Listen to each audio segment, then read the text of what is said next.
Christmas പരീക്ഷയിലെ ചോദ്യപേപ്പർ ചോർച്ചയ്ക്ക് പിന്നിൽ കോഴിക്കോട്ട് സിപിഎം റാക്കറ്റ് എന്ന് Kozhikode DCC president advocate K Praveenkumar. സംഭവത്തിൽ ജുഡീഷ്യൽ അന്വേഷണം വേണമെന്നും പ്രവീൺകുമാർ ദോഹയിൽ ആവശ്യപ്പെട്ടു.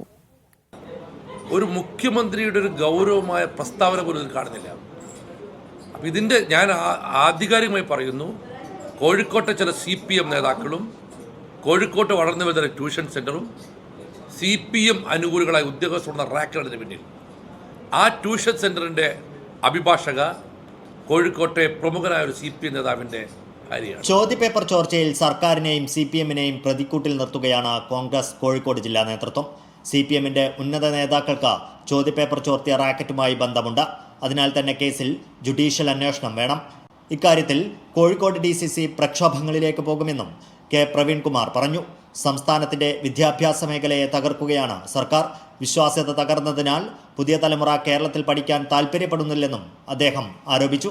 Media 1 Doha.